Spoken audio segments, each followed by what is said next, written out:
Ladies and gentlemen, welcome back to the Ice Age. My name is Iceman. I've got some more Battlefield 3 gameplay for you today. There's two clips in this video. The first one is me playing Team Deathmatch on No Shower Canals, and I get 5 different service stars during this match. I was really happy about that.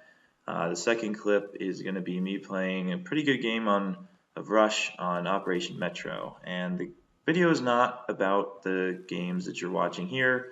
I'm going to be talking about competitive FPS esports and kind of the current and future states of that. I won't be talking about Titanfall or Destiny because those haven't been released yet. I'm just going to be talking about Call of Duty, Halo, and Battlefield since those have all been released at this point. So to get started, right now Call of Duty is the big first-person shooter sponsored by Major League Gaming. And the current iteration of that series, Ghosts, is frankly kind of lacking. I haven't been watching Call of Duty competitively for very long at all, but I watched a little bit of Black Ops 2, and watching Ghosts is definitely not the same thing. They're missing some stuff that really seemed to make Black Ops 2 kind of, one of the best competitive Call of Duty games they've had. And they're missing game types like Hardpoint and CTF, which are, well, CTF is a staple since, a couple games back, and Hardpoint was just added, but it was really, loved by the players and really had a competitive touch to it, and it was kind of probably not the smartest move for them to take that out. And then at the moment, they don't really have a playlist for competitive play. League play from Black Ops 2 was taken out for some reason.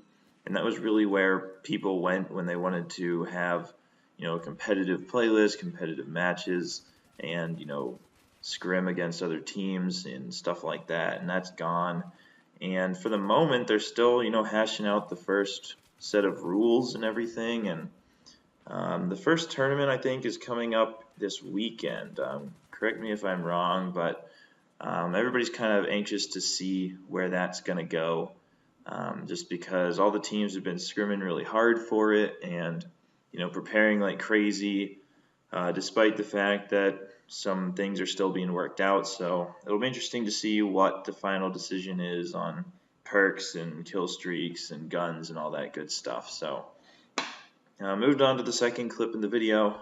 This one's a little bit longer, so I'll have a little bit more time to talk about the other games that I want to talk about. So now that we've covered COD, that's kind of the game that's really taken over esports for the moment, just because, like I'm about to talk about, Halo's competitive scene is practically non-existent at the moment.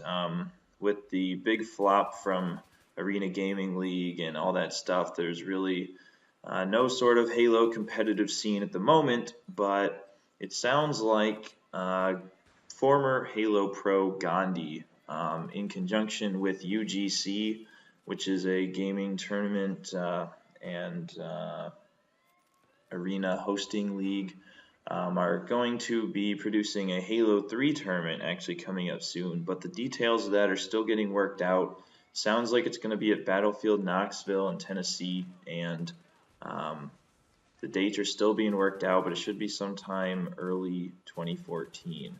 And everybody's really looking forward to that, just to see Halo 3 kind of go out with a bang before the next round of shooters and games like that kind of take over the competitive scene. So that's something really exciting to look forward to. And there's also going to be a multi-game tournament in Chattanooga, Tennessee, hosted by Iron Games.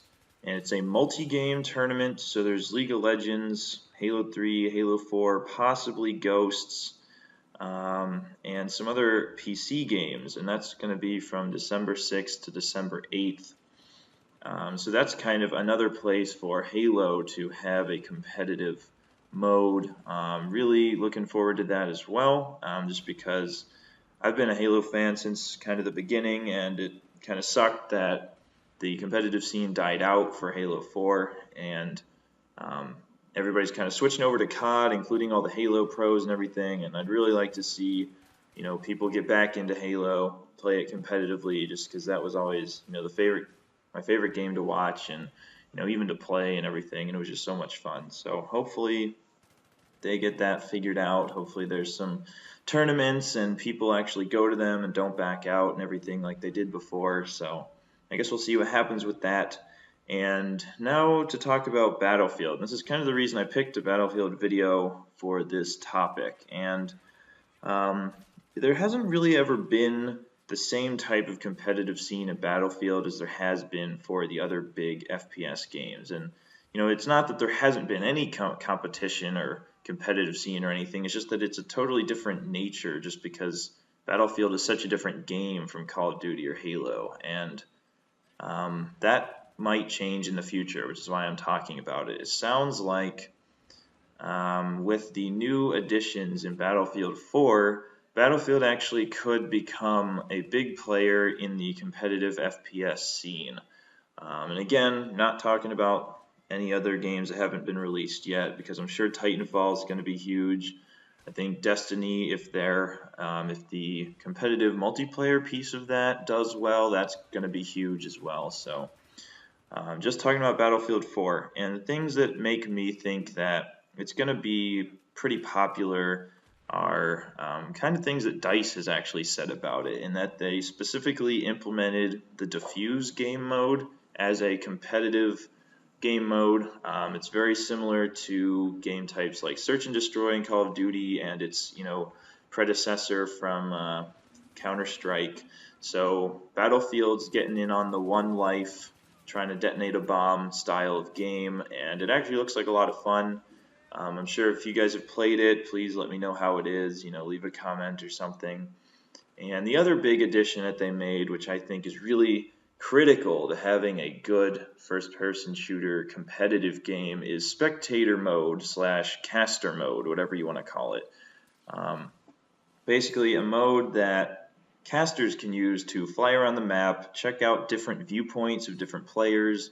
They can do kind of general flying camera modes. They can just get in on the action from nobody's point of view, just kind of out in the air, and it gives them information about the game at all times. And actually, I've seen the Battlefield one, and it's really cool because you can actually select squads and stuff on the side of the screen, and it'll give you information about the kills and deaths of like each of the squads on both of the teams. So you can really see which ones are helping the team out and doing well as which ones need some more work. And it looks like a really, really awesome feature for Battlefield 4, and I'm really looking forward to seeing what they can do with that game mode and that spectator mode, just to make Battlefield finally in the kind of the main public eye like Call of Duty and Halo have been in the past.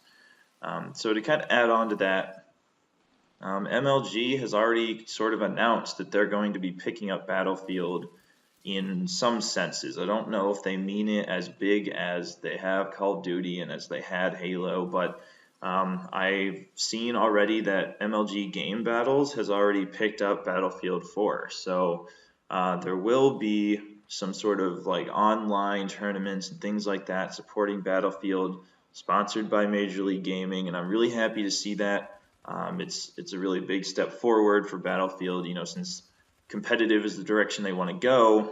MLG and that kind of online tournament and stuff is like a great way to do that. So I'm really happy to see that. Hopefully they actually make all that happen, and maybe Battlefield will become one of the big players as well. I love Battlefield. I've been playing it since Bad Company 2. I know that's not as long as most people out there, but really, really awesome game. I'm excited to see where FPS esports is going to go. So hopefully people and developers and everything really kind of hit it hard and support the games and everything. And I'm just really excited to see what this next generation of consoles and games brings. So hope you liked it. Until next time, peace, love, and ice.